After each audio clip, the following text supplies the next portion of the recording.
Jmenuji se Alice Jordanová. Je mi 31 let.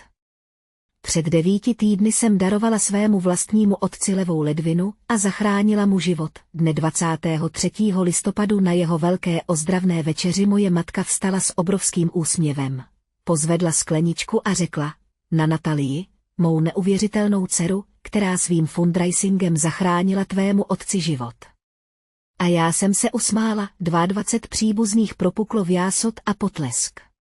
Nikdo se na mě nepodíval, seděla jsem tam s čerstvou 6palcovou jizvou hořící na boku, 9 týdnů nezaplacenými účty za lékařskou péči, prázdným bankovním účtem a tělem, které už nikdy nebude jako dřív, zatímco moje vlastní matka vymazala ledvinu, kterou jsem darovala, jako by se nikdy nestala. Pak mě otec náhle chytil pod stolem za zápěstí, oči plné studu, a přisunul ke mně ubrousek. To, co jsem si na tom ubrousku přečetl, všechno změnilo, a když se moje matka a sestra o několik týdnů později konečně dozvěděli pravdu.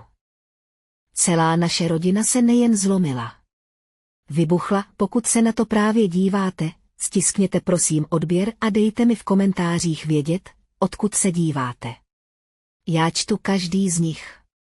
Ale nejdřív mi dovolte, abych vás vrátila o 31 let zpátky, na začátek neviditelnosti v mé vlastní rodině. Pracuji v Bright Futures Education Fund, malé neziskové organizaci v Charlotte, která pomáhá studentům první generace na vysoké škole orientovat se ve finanční pomoci. Můj plat je $36 500 ročně. Bydlím v Garsonce 20 minut od domu svých rodičů, matka mě k ním zve tak 5krát do roka, mé sestře Natalii je 36 let. Je provozní viceprezidentkou společnosti Jordan Medical Supply Company, firmy, kterou v roce 1998 založil můj otec. Vydělává $185 000 ročně, má manžela, 2 děti, dům na předměstí a matčinu pozornost. Když Natalie v roce 2015 nastoupila do firmy, moje matka řekla: konečně někdo, kdo chápe, co znamená odkaz. Niko. Právě jsem dokončila magisterské studium zdravotnické administrativy. Nikdo se mě neptal, jestli chci jít na pohovor. V roce 2023 jsem přestala chodit na rodinné akce, na každoroční vánoční večeře, kde jsem seděla u stolu s dětmi, i když mi bylo 30, narozeninové oslavy, na kterých mi matka zapomněla přinést přání. Firemní milníky, na které jsem nebyl pozván, protože jsou opravdu jen pro zaměstnance a členy představenstva, ale 20. července 2025 měl někdo stále moje číslo. Můj otec se zhroutil na slavnostním večeru k 27. výročí založení firmy. 200 lidí, černá kravata, proslovy o růstu a inovacích a rodinných hodnotách. Nebyl jsem pozván, dozvěděl jsem se o tom z příspěvku na LinkedIn, který Natalie napsala druhý den ráno. Ten večer ve 21 hodin 47 minut mi napsala sestřenice Julie. Tvůj táta skolaboval. Odvážejí ho do presbyteriánské nemocnice. Myslel jsem, že bys to měla vědět. Ve svém bytě jsem jedla zbytky těstovin a sledovala pořad o vaření. Převlékla jsem se a jela 25 minut do nemocnice. Dorazil jsem ve 22 hodin 31 minut hodin. Moje matka a Natalie seděli v čekárně pohotovosti, hlavy těsně u sebe a šeptali si. Když matka vzhlédla a uviděla mě, v její tváři nebyla vidět úleva. Bylo v ní vidět rozčilení. Přistoupil jsem k ní. Jak mu je? Zeptala jsem se. Dělají mu testy, řekla matka. Její tón byl plochý. Jde o ledviny. Čekáme na nefrologa. Natalie sotva zvedla oči od telefonu. Seděl jsem 3 židle od nich. Nikdo na mě nepromluvil, o 45 minut později vyšel lékař a promluvil přímo k mé matce. Napínal jsem se, abych slyšel. Selhání ledvin ve 4. stadiu. Do 6 až 8 týdnů potřebuje transplantaci, jinak bude do konce života na dialýze, budeme muset otestovat členy rodiny, zda jsou kompatibilní. Ideální je živý dárce, pokud najdeme vhodného. Matka se podívala na Natalii. Uděláme. Co bude třeba. Já jsem se do toho nepočítala, ve 23 hodin 58 minut nás lékař nechal krátce prohlédnout. Matka a Natalie šly dovnitř společně. Čekal jsem. Když po 10 minutách vyšli ven, matka řekla, jestli chcete, můžete jít dovnitř, ale neunavujte ho. Potřebuje si odpočinout. Šel jsem k jeho pokoji. Slyšel jsem otcův hlas. Slabý. Je tu Alice. Matka mu neodpověděla. Strčil jsem do dveří. Otec byl napojený na monitory. Kapačky. Kyslík. Jeho kůže vypadala šedě, když mě uviděl, oči se mu zalily slzami. Myslel jsem, že přijdeš, řekl. Samozřejmě, že jsem přišel, tati. Říkala to tvoje matka. Říkala, že máš asi moc práce, že už se moc neangažuješ v rodinných záležitostech. Pak jsem pochopil. Matka mu říkala, že já jsem ten, kdo se odtahuje. Jsem tady, řekl jsem. Vzala jsem ho za ruku. Nikam se nechystám. Stiskl mi prsty. Říkali, že potřebuju novou ledvinu. Nechci po vás, děti, chtít, abyste je nechám se otestovat. Tati. Zítra. Udělám to zítra. To nemusíš. Já chci. Když jsem odcházel, prošel jsem na chodbě kolem matky a Natalie. Slyšela jsem, jak matka šeptá Natálii, nejspíš udělá test a pak vycouvá. Víš, jak je na tom se závazky. Šla jsem dál. Třásly se mi ruce, druhý den ráno jsem zavolala koordinátorce transplantací v presbyteriánské nemocnici. Jmenuji se Alice Jordanová. Můj otec Kenneth Jordan byl včera večer přijat se selháním ledvin. Chtěla bych se nechat otestovat jako žijící dárce. Můžete přijít dnes odpoledne ve 14 hodin, budu tam, matce ani Natalii jsem to neřekl. O týden později, 28. července, mi zavolali, slečno Jordanová, jste vhodná dárkyně. Krevní skupina O pozitivní, tkáňová kompatibilita 98%, výborná funkce ledvin. Jste ideální dárce, seděla jsem v autě v nemocniční garáži a plakala. Úleva a strach se mísily dohromady. Zavolala jsem přímo otci, tati, nechala jsem se otestovat. Jsem vhodná. Chci se stát dárcem, hlas se mu zlomil, Alice, to nemusíš, já vím. Já chci, nastalo dlouhé ticho, pak bude mít tvoje matka své názory, nech ji. O 2 dny později matka svolala rodinnou schůzku u nich doma.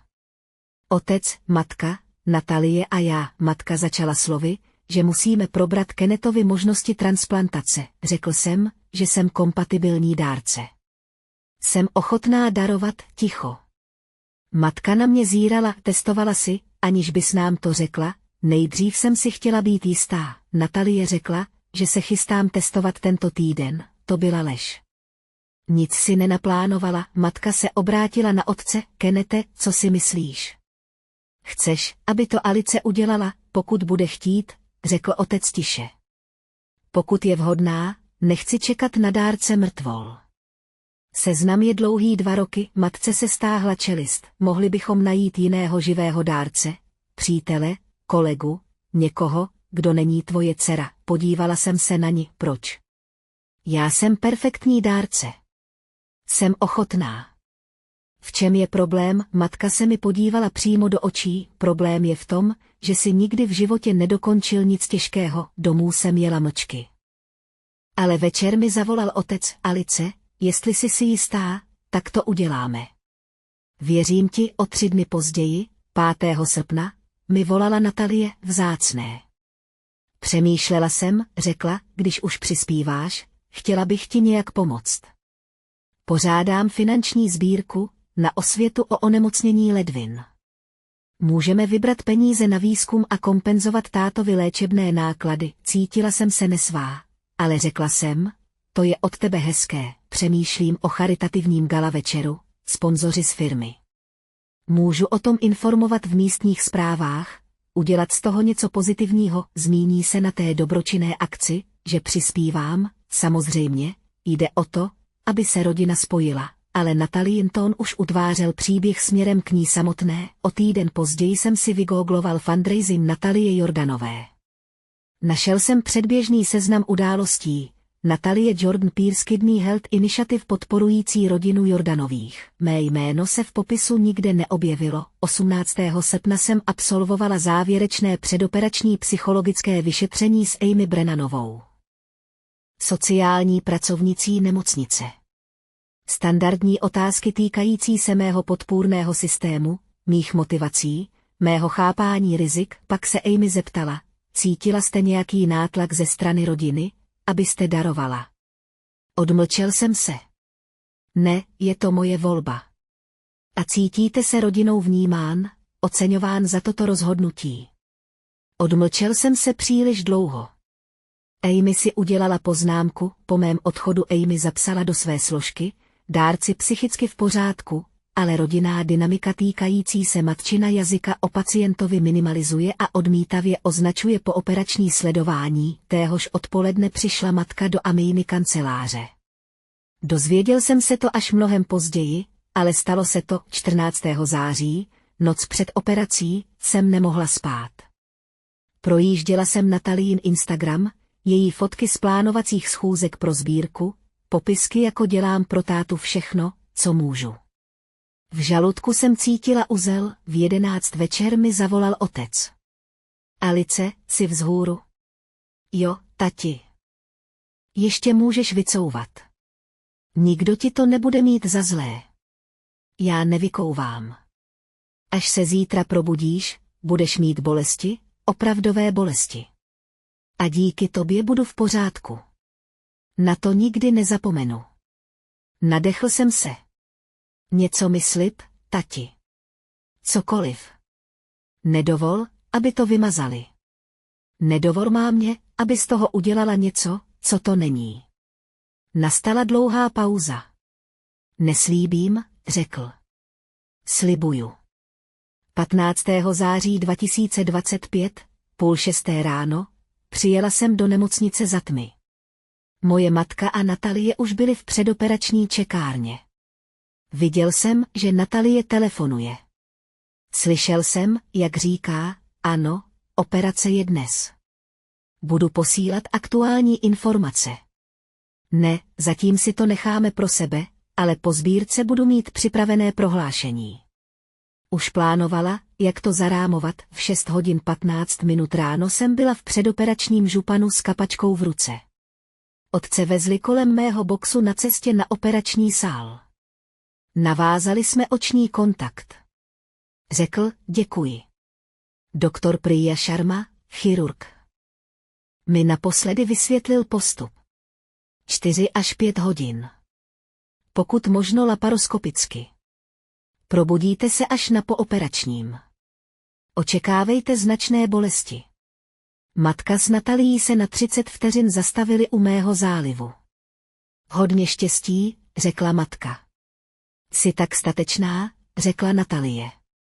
Pak odešli, anesteziolog mi řekl, abych počítal od 10 dozadu. Dostal jsem se na 7. Probudila jsem se ve 14:17, palčivá bolest v levém boku. Snažila jsem se zavolat sestru, ale měla jsem příliš sucho v krku z dýchací trubice. Slyšela jsem pípání přístrojů, uvědomil jsem si, že jsem na pooperačním pokoji sám, následujících 6 hodin mi sestry každou hodinu kontrolovaly životní funkce, interakce byla minimální. Ve 4 hodiny odpoledne se jedna sestra zmínila, váš otec prošel operací dobře. Je na jednotce intenzivní péče. Vaše rodina je teď s ním. Může sem někdo přijít, zeptal jsem se. Právě teď se soustředí na vašeho otce. Dám jim vědět, že o to žádáš. Nikdo nepřišel, ve 20 hodin přišla jiná sestra, jmenovala se Bet. Dlouho se na mě dívala. Zlato, chceš, abych někomu zavolala? Po těžké operaci bys neměla být sama. Ach, je tu moje rodina, řekla jsem. Jen jsou s mým tátou. Bethin výraz se změnil. Tvoje máma a sestra jsou u táty na pokoji JIP od 3 hodin odpoledne. Vědí, že jsi vzhůru, že? Myslím, že ano. Mám pro ně dojít? Ne, to je v pořádku. On je potřebuje víc. Bet se na mě podívala. Takhle to nefunguje, zlato. V 9:30 večer se máma konečně objevila u nohou mé postele. Přestěhují tě na pokoj, řekla. Kenneth je stabilizovaný. Všechno proběhlo v pořádku. Jak se mu daří, zeptala jsem se. Lépe, než jsem čekala. Ledvina začala okamžitě fungovat. Doktor Sharma říkal, že je to dokonalá schoda. Čekal jsem. Matka řekla, odpočiň si. Uvidíme se zítra. Odešla. Nikdo mi nepoděkoval ve 2:50 ráno 16. září se tiše otevřely mé dveře. Můj otec seděl na invalidním vozíku a tlačil ho noční ošetřovatel. Měl kyslíkovou bombu. Vypadal slabě, ale byl tam. Řekl jsem jim, že tě potřebuju vidět, zašeptal, sestra řekla, 5 minut. Neměl by být propuštěn z jednotky intenzivní péče. Dobře, otec se na židli přiblížil k mé posteli. Vzal mě za ruku. Plakal. Vidím tě, Alice, řekl. Vždycky jsem tě viděl a hodlám to napravit. Také jsem plakala. Tati, to je v pořádku. To není v pořádku. Nikdy to nebylo v pořádku. To, jak to tvoje máma, jak jsem ji nechal, to napravím. To je v pořádku. To nemusíš.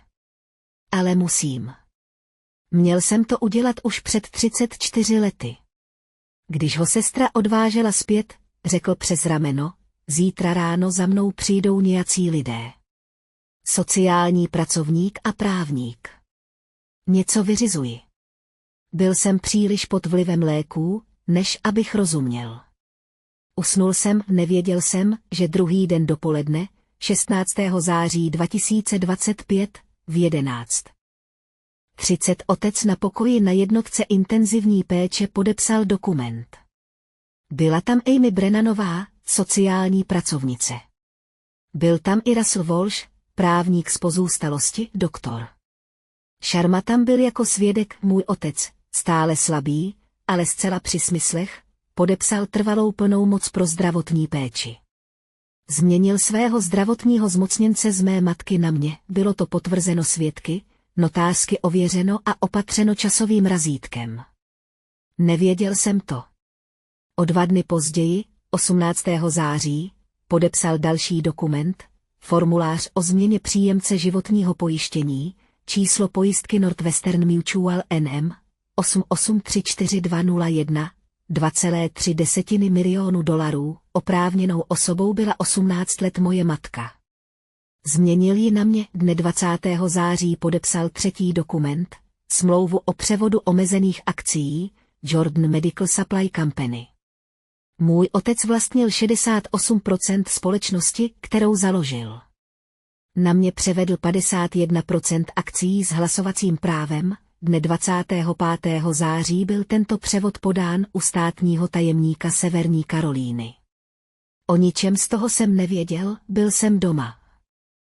Sám a snažil se zotavit. První 2 týdny jsem odpočíval na lůžku. Nemohl jsem zvednout víc než 5 kilo. Nemohla jsem řídit.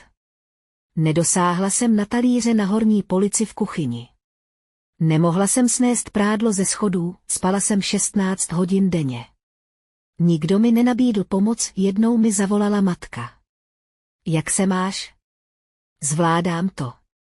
Dobře. Kennethova funkce ledvin je na 95% perfektní. Zavěsila, 10. den napsala Natalie, jak probíhá rekonvalescence. Plánování sbírky jde skvěle. Jsem tak nadšená. Druhý týden mi volala šéfová Jennifer. Alice, musíme si promluvit o tvé dovolené. Tak dlouhé placené zdravotní volno nemáme. Jsi na 2 týdnech neplaceného volna. Jak dlouho ještě? Chirurg řekl, že celkem 6 až 9 týdnů. Můžeme vám držet místo po dobu 8 týdnů. To je v pořádku, poté jsem si uvědomil, že bych mohl přijít o práci. 3. týden jsem se snažil pracovat z domova. Zvládl jsem 2 až 3 hodiny, než mě vyčerpání zasáhlo jako zeď. 4. týden jsem dostal horečku. 101. 2 stupně. Šel jsem na pohotovost, dalších $1200 po pojištění.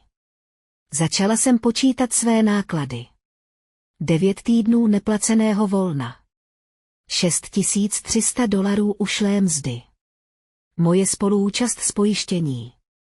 $2,500 Nehrazená předoperační vyšetření, $890. Návštěva pohotovosti kvůli infekci. $1,200 předepsané léky. $340 celkové výdaje z kapsy. $11,230 na mém spořicím účtu bylo předtím vším $3,100. Nyní jsem byl v debetu. V mínusu $200. Požádal jsem o splátkový kalendář pro zdravotní potíže, $200 měsíčně po dobu 12 měsíců. Neměl jsem tušení, jak to budu platit, mezitím se všude objevila Natáliina sbírka. Místní správy, vedení místní exekutivy, sbírka na zdraví ledvin, firemní příspěvky na LinkedIn. Příběhy na Instagramu. Akce byla naplánovaná na 15. října v Cedarwood Country klubu. Nebyl jsem pozván, v jednom článku byla zmínka o podpoře zdravotní cesty rodiny Jordanových. Mé jméno nebylo zmíněno ani jednou. 4. týden jsem měl kontrolní schůzku s doktorem Sharmou. Pozorně si mě prohlédla. Fyzicky se hojíte dobře, řekla. Ale zdá se, že se vám doma dostává podpory. Ano, odpověděla jsem. Jsem v pořádku. Sociální pracovnice si před operací všimla jistých obav ohledně vaší rodinné dynamiky. Pokud potřebujete zdroje, řekl jsem v pořádku. Ne, řekl jsem, po mém odchodu poslal doktor Sharma e-mail Amy Brennanové. Sledujte Alici Jordanovou po operaci. Mám obavy. V 6. týdnu jsem konečně otevřela dopis, který mi poslal otec. Obsahoval šek na $2000. V dopise stálo, na tvé léčebné výdaje, vím, že to nestačí. Je mi líto, že teď nemohu udělat víc, aniž bych vyvolal otázky. A co, zeptal jsem se. Tati, zíral jsem na tu větu. Aniž bych vznesl otázky. Co to mělo znamenat? Vložil jsem šek. Pokrýval 18% mého dluhu, 7. týden, 8. týden. Během rekonvalescence jsem se vyhýbal sociálním médiím, ale začátkem listopadu mi jeden spolupracovník poslal odkaz. Byl to Instagram Natalie. Sbírka se konala 15. října, 150 hostů, tichá aukce, proslovy. Natalín příspěvek ukazoval, jak drží nadměrně velký šek, vedle ní máma ve večerních šatech, táta na vozíku a slabě se usmívá. Natalín manžel kreslil ve smokingu, titulek zněl, ohromen vděčností. Společně jsme vybrali $83,200 na výzkum onemocnění ledvin. Inspirovala mě k tomu cesta mého otce a je mi ctí vést tuto iniciativu. Rodina je všechno. Objevilo se 2156 lajků. Nejlepší komentář, jsi úžasná, Natalie. Neuvěřitelná dcera. Projížděla jsem fotografie, 23 snímků z akce. Na jedné jsem se objevila já, daleko v pozadí, rozmazaná.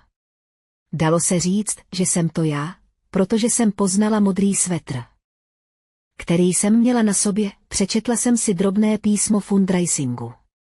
Veškerý výtěžek jde ve prospěch Národní nadace pro ledviny, daňově odečitatelné dary, sponzorované programem matching společnosti Jordan Medical Supply Company. Zavolala jsem do Národní nadace pro ledviny. Ptám se na dar od iniciativy Natalie Jordan Pírceové.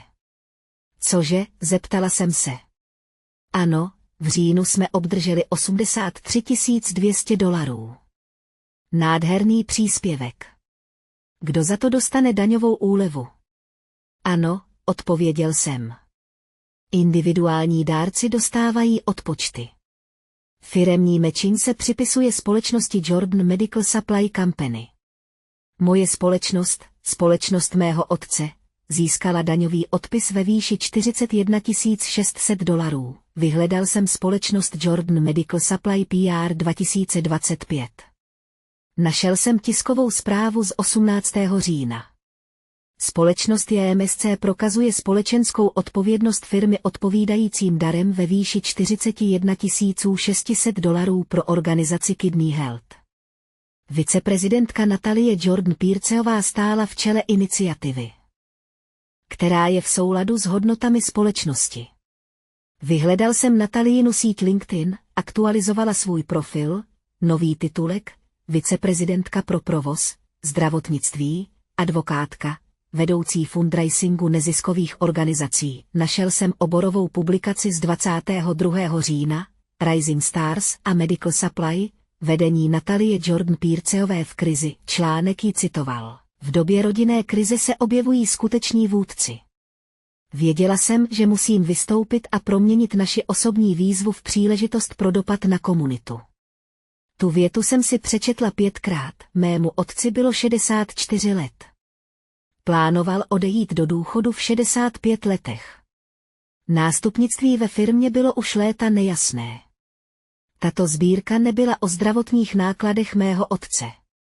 Šlo o konkurs na generální ředitelku Natalie. Dne 15. listopadu 2025, 9 týdnů po operaci, mi doktor Sharma povolil běžnou činnost.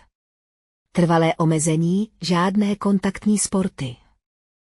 Doživotní kontrola ledvin každých 6 měsíců. Už nikdy nemohu darovat žádný orgán, mírně vyšší riziko hypertenze. Nakonec mi bylo povoleno vrátit se do práce na plný úvazek, ještě téhož dne jsem dostal textovou zprávu od své matky. Rodinná večeře v neděli 23. listopadu po dni díků vzdání na oslavu Kennethova uzdravení.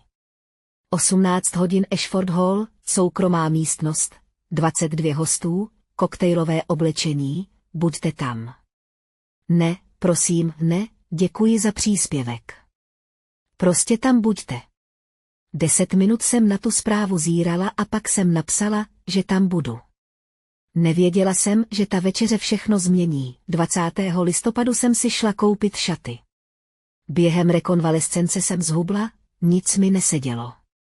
Koupila jsem si tmavě modré šaty za $89, které natáhly můj rozpočet.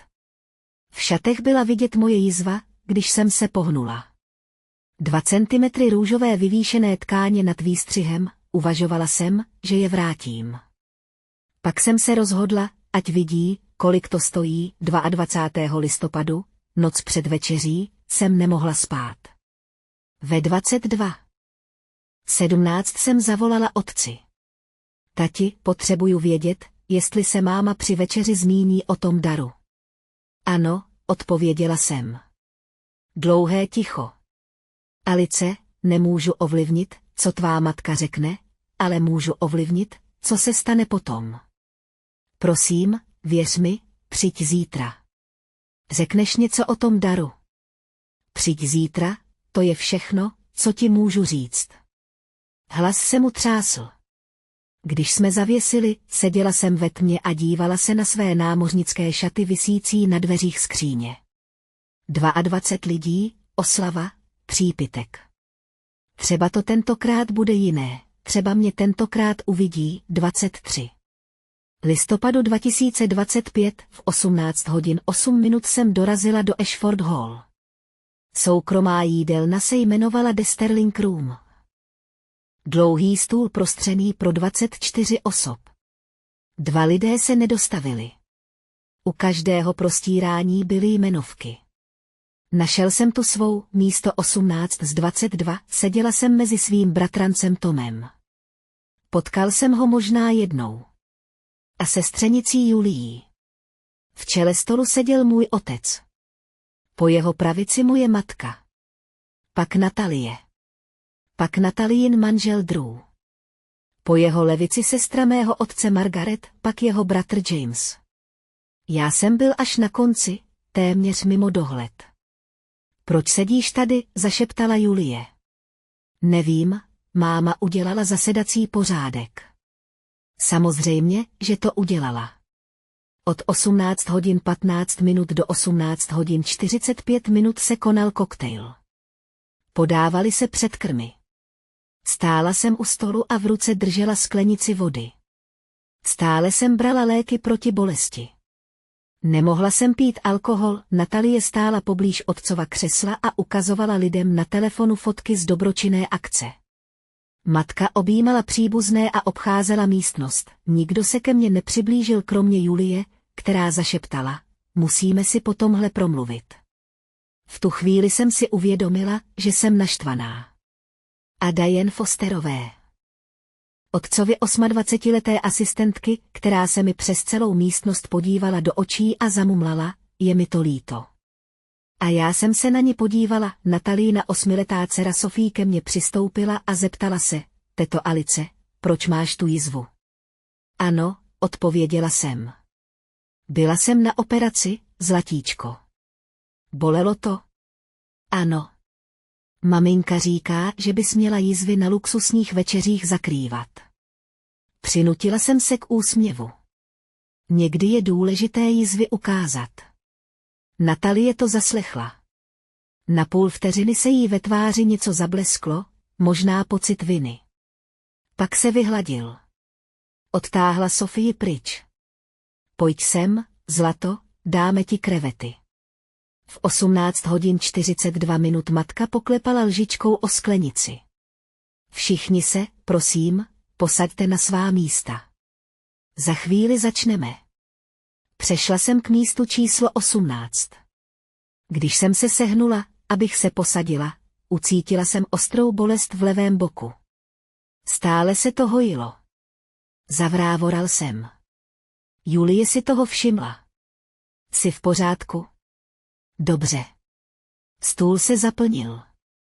Mého otce přivezl personál sálu k hlavě. Byl už silnější. Ale na krátké vzdálenosti stále používal chodítko. Dole u stolu se mnou navázal oční kontakt. Jeho oči vypadaly smutně a odhodlaně. Kývl jsem na něj, moje matka se posadila. Uhladila si ubrousek. Vypadala spokojeně. Natálie se posadila. Jednou se na mě podívala a pak odvrátila zrak, podával se předkrm, dýňová polévka. Nemohl jsem jíst. Žaludek se mi svíral. Matka vstala. Znovu si poklepala na sklenici. Než si všichni objednáme hlavní jídlo, chtěla bych vám říct pár slov o tom, proč jsme dnes večer tady. Stála a všichni na ni upírali oči. Před 3 měsíci, řekla, jsme málem přišli o KNTH. Selhání ledvin ve 4. stádiu. Doktoři říkali, že bez transplantace bude do konce života na dialýze. Byl to nejděsivější okamžik v životě naší rodiny. Odmlčela se, nechala to vydechnout, ale v té temnotě se objevil jeden člověk. Jedna osoba projevila mimořádné vedení, soucit a sílu. Srdce se mi rozbušilo. Věděla jsem, kam to směřuje ten člověk, pokračovala moje matka. Zorganizoval finanční sbírku, která spojila celou naši komunitu. Vybrala $83 200 na výzkum onemocnění ledvin. Koordinovala práci s týmy. Držela rodinu pohromadě, když jsem se rozpadala, podíval jsem se na otce. Zíral na svůj talíř. Měl sevřenou čelist. Nataliin obličej vypadal. Nedokázal jsem říct, jestli je překvapená, nebo jestli to má nacvičené, matka pozvedla skleničku. Tak se prosím připojte ke mně a zvedněte své sklenky. Otočila se k Natálii. Usmála se. Na Natalii, mou neuvěřitelnou dceru, která zachránila život tvému otci. Otcova sestra Margaret se pokusila promluvit. Claire, počkej, pomyslela jsem si, ale máma mluvila přímo přesně. Na Natalii zvedlo se 22 sklenic. Na Natalii cink, cink, cink. Zvuk skla na sklo se pohyboval kolem stolu jako vlna. Moje sklenice zůstala ležet na stole. Nemohla jsem se pohnout, Natalie stála. Promnula si oči. Slzy vypadaly opravdově. Děkuju ti, mami, řekla. Hlas se jí zlomil. Byla to ta nejtěžší věc, kterou jsem kdy udělala, ale táta za to stojí. Rodina je všechno. Ozval se potlesk. Natalie matku objala. Drew, její manžel, vstal a zatleskal. Nevěděl to. Myslel si, že hlavním přínosem je sbírka. Pravdu se dozví až za několik týdnů. Sophie a Lukas, jejich děti, tleskali, protože to děti dělají. Otcova ruka zůstala ležet na stole. Netleskal, bratranec vedle mě řekl, tvoje sestra je úžasná. Musíš být na ní tak pyšný. Nemohla jsem mluvit. Jen jsem přikývla. Vidění se mi rozmazávalo. Stejně dobře mohla říct, moje skutečná dcera. Přesně to jsem slyšela, vstala jsem. Moje židle se odškrábla dozadu. Několik lidí se na mě podívalo. Mířila jsem ke dveřím a v tom vystřelila otcova ruka a chytila mě za zápěstí. Jeho stisk byl navzdory slabosti silný. Zastavila jsem se. Celý stůl mě teď pozoroval, otcovi oči se upíraly do mých. Plakal. Aniž by promluvil, druhou rukou ke mně přesunul přes stůl složený ubrousek. Zašeptal. Slyšel jsem to jen já. Prosím. Ještě neodcházej. Zvedla jsem ubrousek. Alice, jsi v pořádku? Zeptala se matka. Podívala jsem se na ni. Můj hlas zněl chladně, kontrolovaně. Jsem v pořádku, mami. Jen zpracovávám, jak je Natalie štědrá. Posadila jsem se zpátky. Rozložila jsem si ubrousek na klíně. Pod stolem, mimo dohled. Přečetla jsem si ho. Rukopis patřil mému otci. Roztřesené, ale jasné, změnil jsem lékařskou plnou moc zpět na tebe 16. září. Životní pojištění 2,3 milionu dolarů. Tvůj jediný příjemce. Podáno 18. září. Obchod. Převod 51% akcií s hlasovacím právem na tebe. Uzavřeno 20.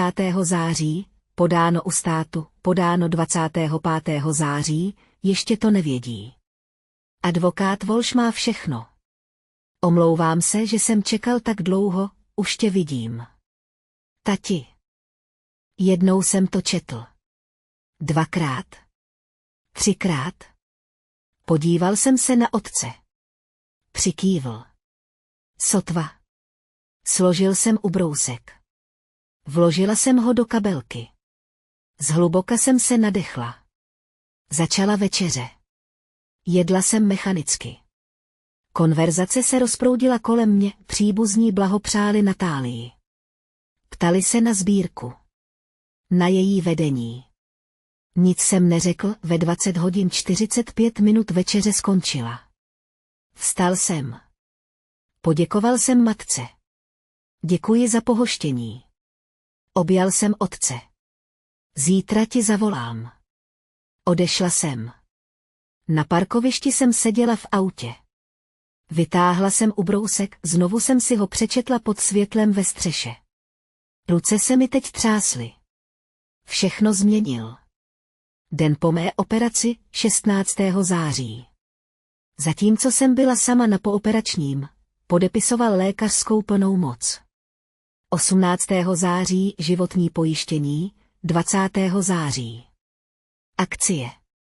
Zatímco plánovali Natáliin reklamní trik, on na mě převáděl moc. Akcie s 51% hlasovacích práv. To je většinová kontrola. 2,3 milionu dolarů, to měla být záruka mé matky. Lékařská plná moc. To je rozhodovací pravomoc. Když nemůže mluvit sám za sebe.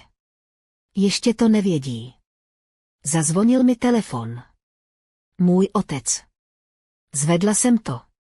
Tati, četl jsi to? Ano. A proč jsi tak dlouho čekal, než jsi mi to řekl? Jeho hlas byl tichý. Potřeboval jsem, abys viděla, co budou dělat u večeře. Potřeboval jsem, abys toho byl svědkem. Abys věděla, že nejsi blázen. Abys věděla, že to není jen ve tvé hlavě. Vymazali tě schválně. Teď už jsem brečela. Použij tu sílu, Alice. Naprav to, co jsem rozbila.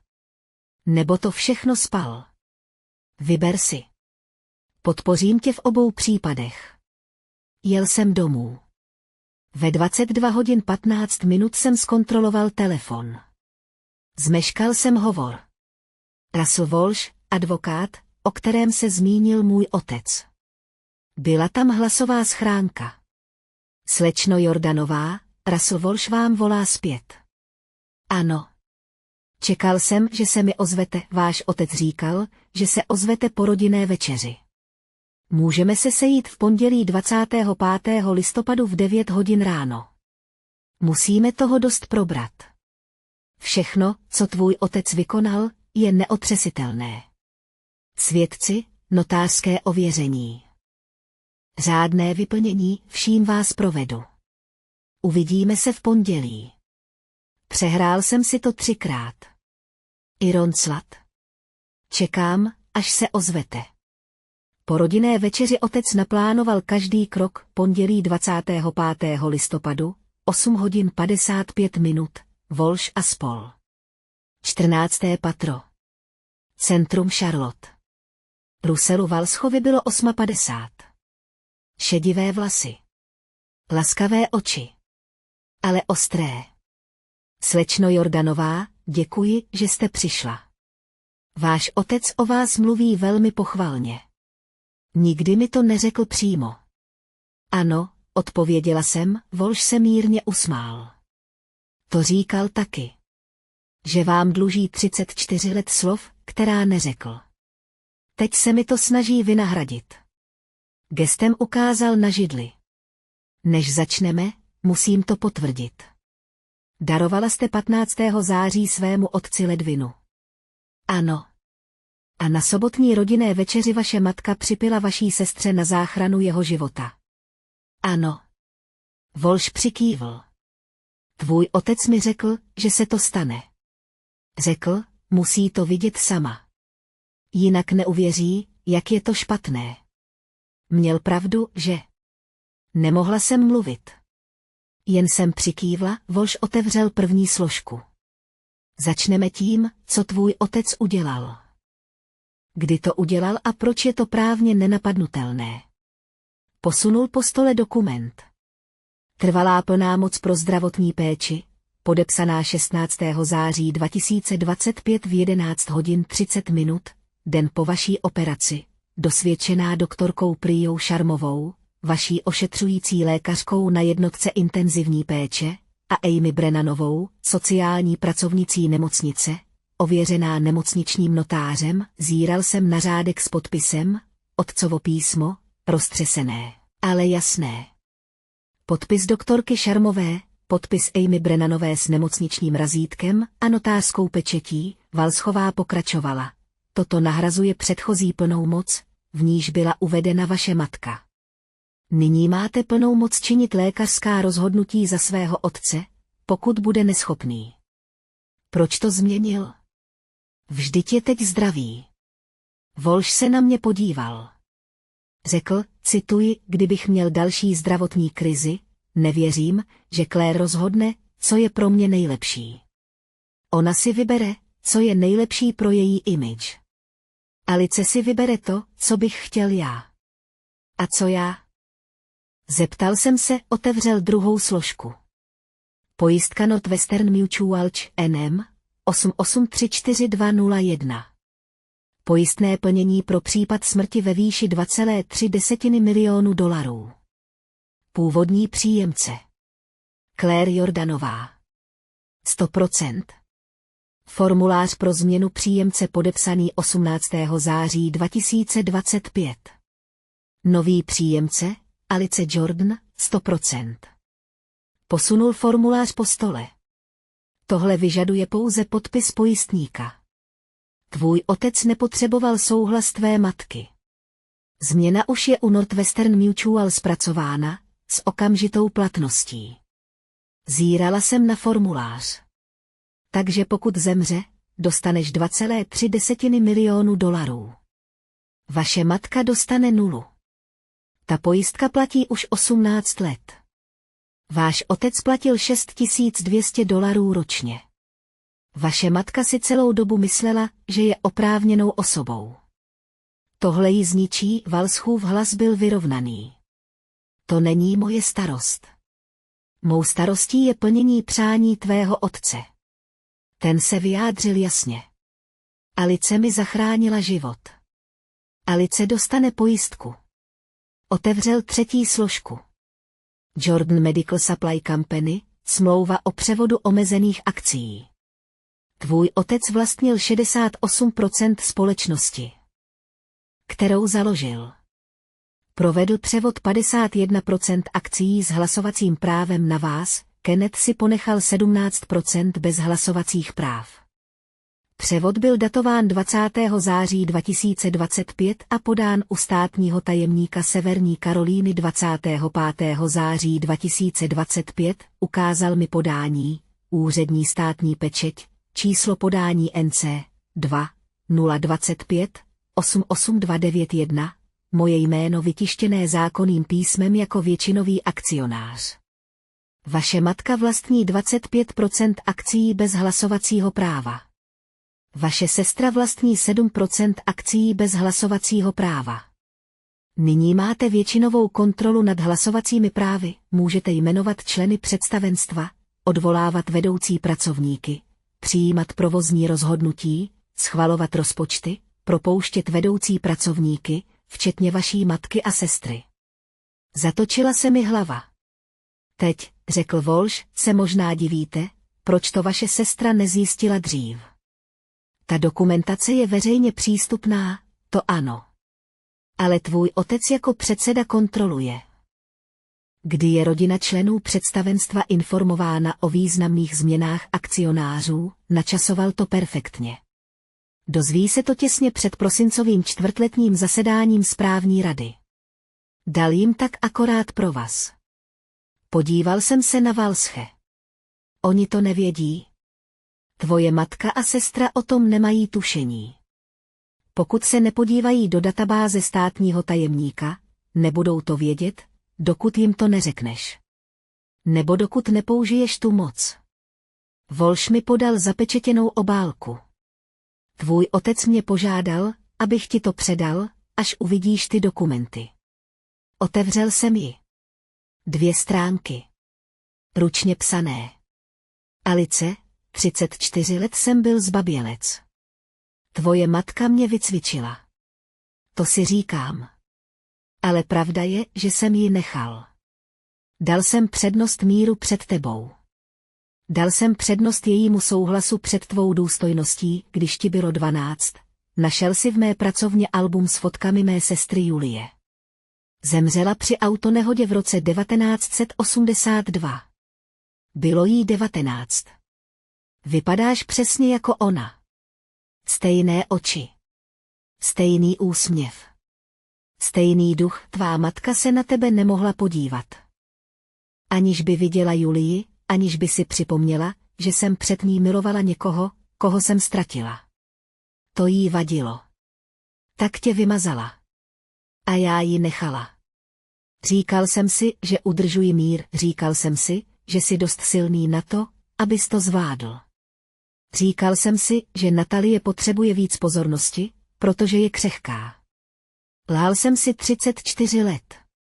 Posílala jsem ti peníze. $200 sem, 500 tam. Za 8 let jsem ti poslal $28,000. To nestačí. Nikdy to nebude stačit. Ale je to všechno, co jsem mohl udělat, aniž by mě tvoje matka kontrolovala. Kontrolovala účty. Kontrolovala všechno kromě tohohle, když jsem se probudil den po operaci, 16. září 2025, a řekli mi, že si mi dala svou ledvinu. Zlomilo mě to, uvědomil jsem si, že jsem 34 let dával přednost své ženě před dcerou, že jsem dával přednost svému pohodlí před tvou hodnotou, že jsem dával přednost mlčení před pravdou.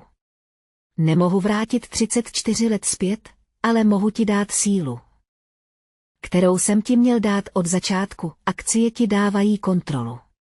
Vyhoď svou matku, když budeš potřebovat. Chraň společnost, kterou jsem vybudoval. Neboj prodej a buď volný. Podpořím tě v tom, co si vybereš. Jen jsem potřeboval, abys měl moc, kterou jsem ti měl dát před 34 lety. Miluji tě, je mi to líto. Tati, plakala jsem. Volš přistrčil přes stůl krabici s kapesníky. Tiše seděl, zatímco jsem dočetla. Konečně jsem vzhlédla. Co mám teď dělat? Volš řekl, to je na tobě. Ale řeknu ti, co mi řekl tvůj otec. Počkej, až ti ukáží, kdo doopravdy jsou. Pak jednej. Otřel jsem si oči. Ukázali mi to v sobotu večer. Volš přikývl. Pak víš, co máš dělat. Dnes, 29. listopadu. Moje matka zavolala do Northwestern Mutual, aby si aktualizovala poštovní adresu. Agentka řekla, potřebuji ověřit informace o příjemci. Ano, odpověděla, to jsem já, Claire Jordanová. Madam. Podle našich záznamů již nejste oprávněnou osobou na této pojistce. Změna vstoupila v platnost 18. září. Matčin hlas zněl ostře. To není možné. Kdo je oprávněnou osobou? Alice M. Jordanová. Pak se rozhostilo ticho. To musí být omyl. Ne, madam. Máme podepsaný formulář o změně příjemce.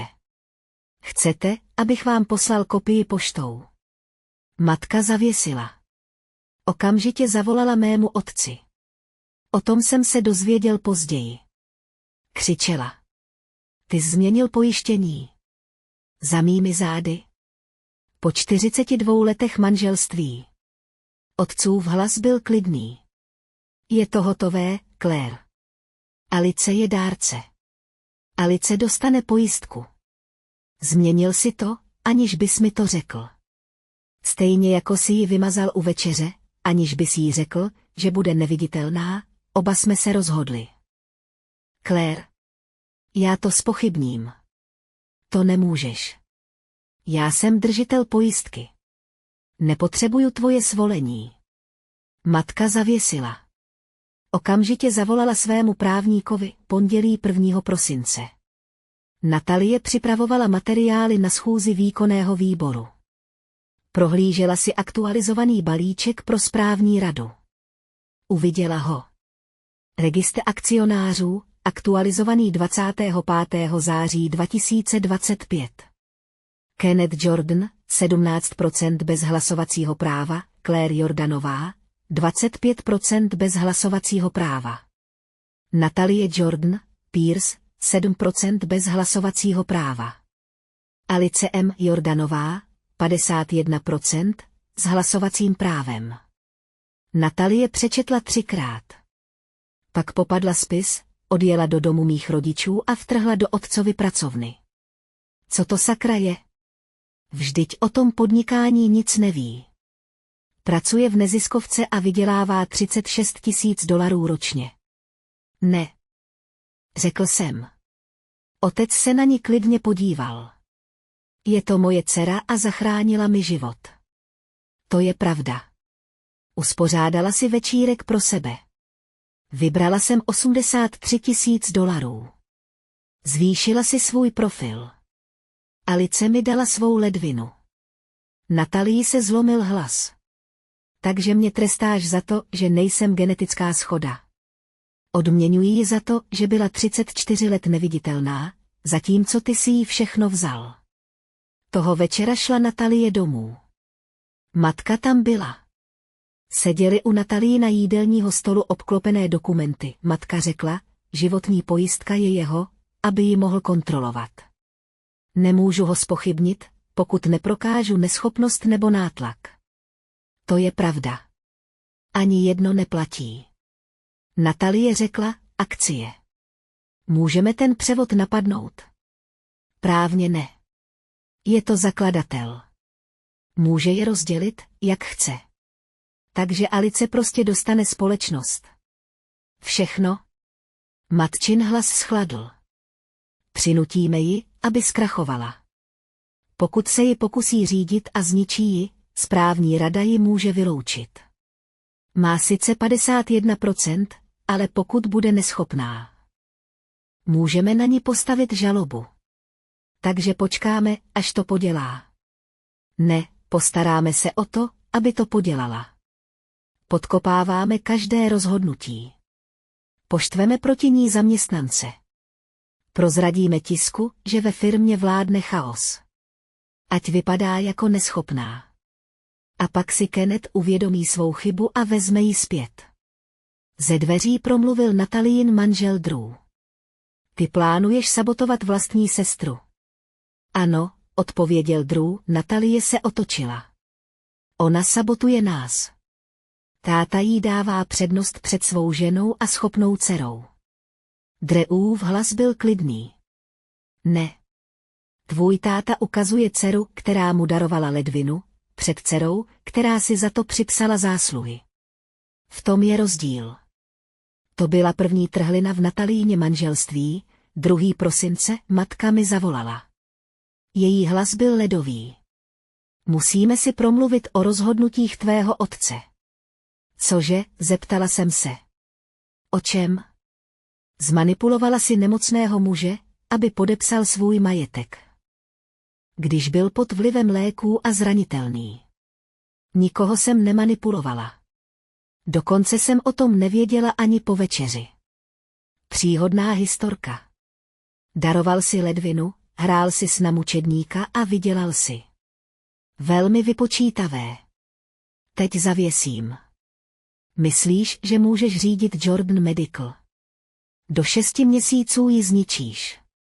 A až to uděláš, vezmeme si ji zpátky. Podíval jsem se na svůj telefon. To má být výhrůžka, mami. Je to fakt. Jsi úplně mimo. Vždycky jsi byla.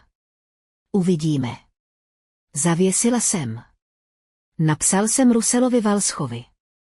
Oni to vědí. Oba dva.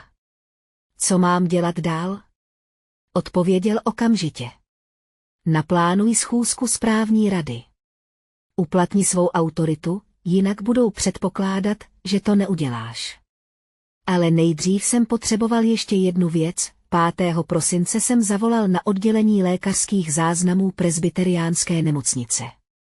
Žádám o kompletní kopii svých lékařských záznamů od operace živého dárce 15. září až do propuštění 22. září. Můžeme je mít připravené k vyzvednutí do 3 pracovních dnů. Poplatek za zpracování $25. Vyzvednu si je. V neděli 8. prosince. Vydal jsem se do nemocnice. Podali mi tlustou manilovou obálku. Přišel jsem domů.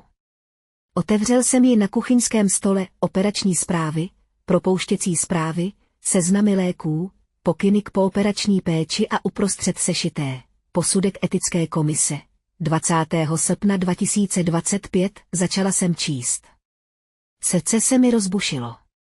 Byla tam zpráva o incidentu z 18. srpna 2025, 14 hodin 15 minut. Claire Jordanová, matka pacientky, se dostavila do mé ordinace s žádostí o konzultaci. Paní Jordanová uvedla, je nějaký způsob, jak odložit tento odběr nebo najít jiného dárce. Alice na to není dostatečně stabilní. Na žádost o upřesnění paní Jordanová uvedla, Alice má emoční problémy. Obávám se, že to dělá kvůli pozornosti. Na takové rozhodnutí není dostatečně zralá. Vysvětlil jsem, že dárkyně prošla všemi psychologickými vyšetřeními. Paní Jordanová trvala na tom, abych se blíže podíval na duševní stav dárkyně. Podle protokolu jsem tento rozhovor zdokumentoval a nahlásil ho etické komisi pro transplantace Amy Brennanová, LCS 2TV. Četla jsem dál. Zápisky ze zasedání etické komise 20. srpna 2025. Výbor vedl samostatný rozhovor s dárkyní Alicí Jordanovou. Dárkyně je plně informovaná, psychicky stabilní a daruje dobrovolně. Zdá se, že obavy matky pramení spíše z ovládání rodinné dynamiky než z legitimních zdravotních problémů, pokračuje v darování podle plánu. Ve spisu je zaznamenána snaha matky zasahovat. Dlouho jsem tam seděla. Matka se pokusila darování zastavit. 3 dny po mém kompatibilním testu šla za sociální pracovnicí nemocnice. Snažila se mě označit za emocionálně nestabilní. Chtěla, aby našli jiného dárce, snažila se mi zabránit v záchraně otcova života. Druhý den ráno, 9. prosince, jsem zavolala do nemocnice. Požádal jsem o Amy Brennanovou. Sociální oddělení, tady Amy. Slečno Brennanová. Tady Alice Jordanová. Včera jsem obdržela kompletní zdravotní dokumentaci. Je tam zpráva etické komise ze srpna o mé matce. Ano, odpověděla jsem, můžete mi to vysvětlit, nastala pauza. Ano, řekla Amy opatrně, mohu s vámi probrat vaši vlastní zdravotní dokumentaci. Jsou to vaše záznamy. Moje matka přišla do vaší kanceláře 18. srpna. Cože, zeptala jsem se. Ano, snažila se zastavit vaše darování. Říkala, že nejste emocionálně stabilní. Zdokumentoval jsem to a podle nemocničního protokolu jsem to nahlásil etické komisi. Proč? Amin hlas byl jemný. Alice, chci, abys věděla, že komise to prokoukla. Vyslechli jsme tě zvlášť. Byla jsi naprosto zdravá. Pokus tvé matky zasáhnout byl neobvyklý. Za 15 let, co dělám tuhle práci, jsem viděla, jak rodiny na dárce tlačí, aby darovali. Nikdy jsem neviděl, že by se matka snažila zabránit dceři v záchraně života jejího otce. Zavřela jsem oči. Dají se tyto záznamy použít i v jiných souvislostech, například při řízení firem. Jsou to vaše lékařské záznamy. Můžete je použít, jak potřebujete. Jsou opatřené časovým razítkem, podepsané, oficiální nemocniční dokumentace. Děkuji, Amy. Zdokumentovala si to, když na tom záleželo. Hodně štěstí s tím, co plánuješ, Alice. Zavěsila jsem. Měla jsem všechno, co jsem potřebovala. 16. prosince 2025 14:00. Jordan Medical Supply Company, konferenční místnost ve 4. patře, čtvrtletní schůze představenstva, 7 členů představenstva, moje matka jako finanční ředitelka, Natalie jako viceprezidentka pro provoz, můj otec jako emeritní předseda, já jako většinový akcionář. Poprvé jsem se zúčastnila. Přítomen byl také Filip Géret, právník společnosti, Jessica Palmerová, personální ředitelka, 3 vedoucí oddělení. Přišel jsem v námořnickém saku a bílé košili. Na zápěstí jsem měl stále nemocniční náramek ze září. Nechal jsem si ho. Nosil jsem ho schválně. Nad límcem mi byla vidět jizva. Měl jsem u sebe složku. Přešla jsem do čela stolu na židli, ke které jsem mířil, už seděla moje matka, nic jsem neřekl. Jen jsem tam stál. Pohnula se. Posadil jsem se, matka řekla, Alice, ty na tyhle schůzky obvykle nechodíš. Podívala jsem se na ni. Můj hlas byl klidný. Jsem teď většinový akcionář. Myslela jsem, že bych se měla začít účastnit. Kolem stolu zavládlo ticho. Členové představenstva se na sebe podívali, Natalie začala mluvit. To není, posunul jsem firemní složku po stole. Podáno 25. září u státního tajemníka Severní Karolíny. Můžete si to ověřit sami. Vlastním 51% akcií s hlasovacím právem.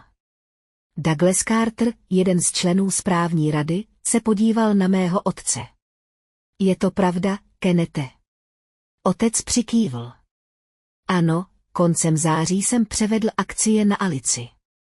Je to legální a konečné. Otevřel jsem složku, než budeme pokračovat v programu, musím něco opravit v říjnovém zápisu z představenstva. Podíval jsem se na matku.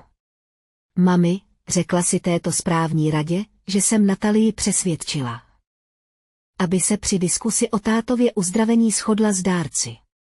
Matčina tvář byla kamenná. Řekla jsem, že mě podporuješ.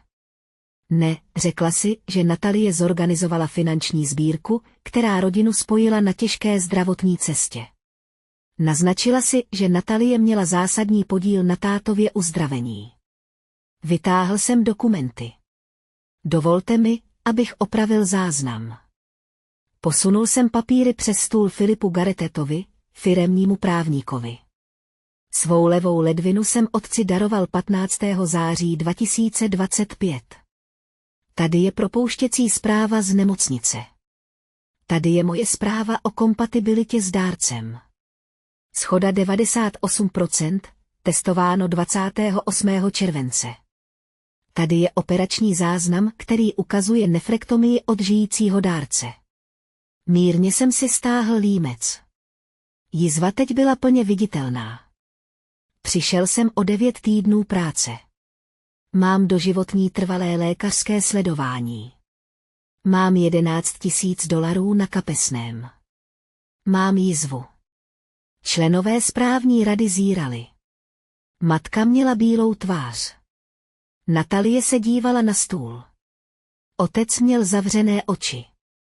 Na rodinné ozdravné večeři 23. listopadu. Pokračoval jsem, matka připila Natalii na záchranu tátova života. 22 lidí pozvedlo sklenice na mou sestru. Nikdo nezmínil mé jméno. Seděla jsem na 18. pozici a měla na sobě tuhle neviditelnou jizvu. Douglas Carter četl lékařskou dokumentaci. Jeho tvář se změnila, vytáhl jsem další papíry. Mám také dokumentaci o tom, že se moje matka pokusila zabránit mému darování. Posunul jsem po stole zprávu o incidentu Amy Brennanové. Zápis z etické komise, 18. srpna 2025, moje matka šla za sociální pracovnicí nemocnice a ptala se, jestli je nějaký způsob, jak to odložit nebo najít jiného dárce. Uvedla, že nejsem dostatečně stabilní. Řekla, že mám emocionální problémy a dělám to pro pozornost. Etická komise pro transplantace to prošetřila a schválila mě. Moje matka se mi snažila zabránit v záchraně života mého otce. Jessica Palmerová si dělala poznámky. Třásla se jí ruka. Douglas Carter se na matku podíval. Paní Jordanová, je to přesné. Matčin hlas byl napjatý. To bylo vytržené z kontextu. Měla jsem obavy o Alicino zdraví. Sociální pracovnice přesně zdokumentovala vaše slova. Etická komise došla k závěru, že vaše obavy pramení z ovládání rodinné dynamiky, nikoli z oprávněných zdravotních problémů. Řekla jsem. Ne, Eti. To je v oficiálním nemocničním záznamu. Philip Garrett, firemní právník, mluvil opatrně. Claire, pokusila jste se zasáhnout do lékařského zákroku. Ano, odpověděl jsem, matka neodpověděla. Nechala jsem to ticho sedět.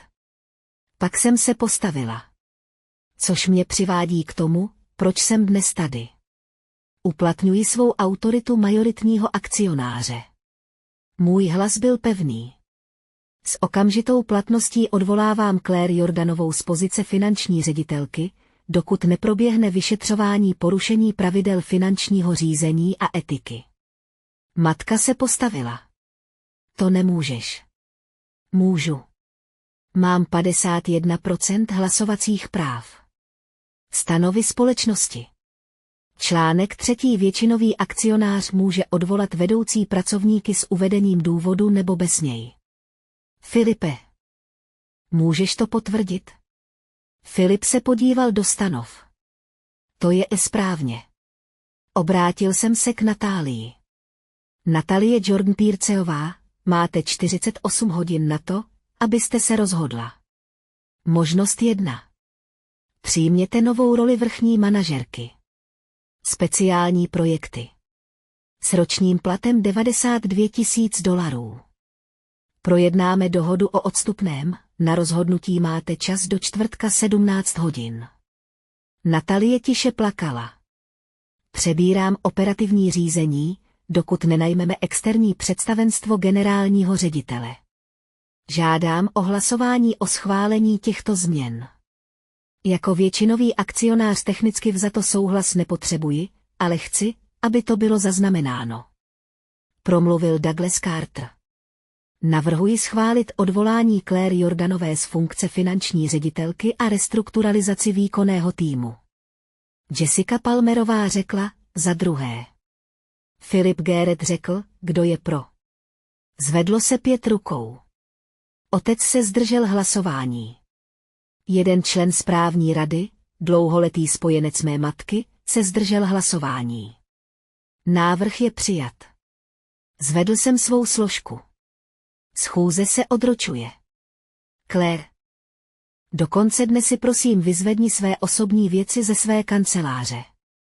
Natalie, do čtvrtka nahlas Jessice své rozhodnutí. Všem ostatním děkuji za váš čas. Odešla jsem. Neohlédla jsem se. Za mnou to v místnosti bouřilo. Slyšela jsem matčin pronikavý hlas. Kennete, jak si ji mohl nechat? A otcův hlas, poprvé po 34 letech pevný. Nechal jsem ji opravit, co jsem rozbil. Následující týden byl chaos. Matka se 17. prosince odstěhovala z rodinného domu. Zůstala s Natálií. Najala si právníka, aby zpochybnil převod podílu, její advokát prozkoumal dokumenty a 19. prosince jí zavolal.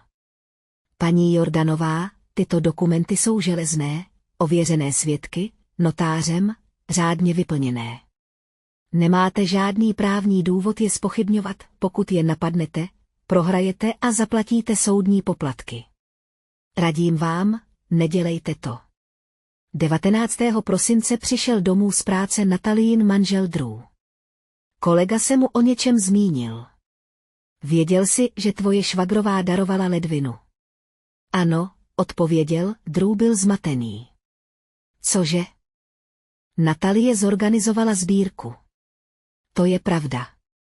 Ne. Alice Jordanová darovala ledvinu. Bylo to v dokumentaci ze schůze správní rady, která unikla, Drew šel domů. Našel Natalii v kuchyni. Proč jsem se právě od kolegy dozvěděl, že Alice darovala ledvinu? Stál jsem na té večeři a tleskal jsem ti. Vypadal jsem jako idiot. Natalie měla tichý hlas. Je to složité. Komplikované. Nechala si matku, aby ti připila na sestřinu darovanou ledvinu. Nechal si mě myslet si, že jsi hrdina. Co to s tebou sakra je? To byl začátek konce jejich manželství. Dne 20. prosince se Natalie sešla s Jessicou Palmerovou, aby se rozhodla. Varianta 1, senior manažer za 92 000. Varianta 2, odstupné. Natalína hrdost jí nedovolila odejít. Vezmu to povýšení. Zůstávám. Dne 23. prosince, na Štědrý den, jsem obdržel doporučený dopis. Moje matka podávala žádost o rozvod s mým otcem. Zavolala jsem mu. Tati. Je mi to líto. Jeho hlas byl klidný. Neomlouvej se. Tohle se mělo stát už před 20 lety. Konečně jsem volný. 30. prosince, 23 hodin 14 minut někdo zaklepal na dveře mého bytu. Otevřel jsem. Stála tam Natalie, opilá, řasenka tekla, kabát přes pyžamo. Co tady děláš? Protlačila se kolem mě. Potřebuju s tebou mluvit. Zhroutila se na můj gauč. Plakala. To ona mě takhle udělala, Alice, mami. Od 6 let mi říkala, že já jsem ta výjimečná, že musím být dokonalá, že ty jsi tátova chyba. Stála jsem tam. Neseděla jsem. Víš, jaké to je? Natálii se lámal hlas. Být hodnou dcerou, každá jednička, každý úspěch, každé povýšení, to nikdy nestačilo. Vždycky potřebovala víc a ty jsi byla volná. Mohla si odejít, mohla si být sama sebou. Nebyla jsem svobodná, řekla jsem, byla jsem vymazaná. Já vím, teď už to vím, ale tehdy jsem to neviděl. Podívala se na mě, tvář měla zničenou. Nevěděla jsem, že se pokusila zastavit tvé darování. Přísahám. Když mi Drew ukázal dokumentaci ze schůze správní rady, když jsem si přečetla, co udělala, pozvracela jsem se, Alice. Zvracela jsem. Moje vlastní matka se ti snažila zabránit, abys zachránila tátovi život. Posadila jsem se, nevedle ní, naproti ní. Ta sbírka, řekla Natalie, mi řekla, abych to udělala. 17. září, 2 dny po tvé operaci, řekla, Natalie, musíme mít pod kontrolou vyprávění. Jestli Alice získá zásluhy, použije je proti nám. Proti nám, zachránila tátu. Řekla, bude nám to držet nad hlavou navždy. Potřebujeme protinarativ. Tak jste uspořádali večírek. Uspořádala jsem večírek. Připsala jsem si zásluhy. Nechal jsem tě zmizet. A když to Drew zjistil, díval se na mě jako na zrůdu. Otřela si tvář, můj terapeut. Začala jsem k němu chodit po schůzi správní rady. Říkala, že mě máma celý život citově zneužívala. Že být zlaté dítě je svým způsobem vězení, ale Alice, to neomlouvá to, co jsem udělala. Ale vysvětluje to. Neomlouvá to. Ne. Řekla jsem. Neomlouvá. Je mi to líto. Vím, že to nic nespraví, ale je mi to líto. Podíval jsem se na ni. Na svou sestru. Poprvé po letech jsem se na ni skutečně podíval. Byla taky zlomená, jen jinak. Pořád si degradovaná, Natalie, a já nemůžu. Nemůžu být teď tvoje sestra. Možná ani nikdy. Ale slyším tě. A věřím, že je ti to líto. To musí stačit. Přikývla. Vstala, aby odešla. Ve dveřích se otočila. Můžu se tě na něco zeptat? Na co? Proč si to udělala? Darovat ledvinu. Po tom všem, co jsme ti udělali. Přemýšlel jsem o tom. Protože je to můj táta. A měl jsem ho rád. I když mě nechránil. I když mě nechal vymazat. Milovala jsem ho. To nezmizí jen proto, že ti někdo ublíží. Natalín hlas zněl sotva šeptem. Jsi lepší než já. Ne, jen jsem se rozhodla jinak. Odešla. Zavřel jsem dveře. Opřel jsem se o ně. A poprvé od chvíle, kdy to všechno začalo, jsem se rozplakala. Ne z bolesti, z úlevy, ze smutku. Z vyčerpání moje kočka Pepper přišla a otřela se mi o nohy. Zvedla jsem ji. Sedla jsem si na podlahu a rozplakala se. Dne 15. ledna 2026 jsem najal Patricii Hodgesovou jako externí generální ředitelku společnosti Jordan Medical Supply Company. Bylo jí 52 let. Bývalá viceprezidentka společnosti Cardinal Health. 25 let pracovala ve zdravotnickém zásobování. Čistá pověst.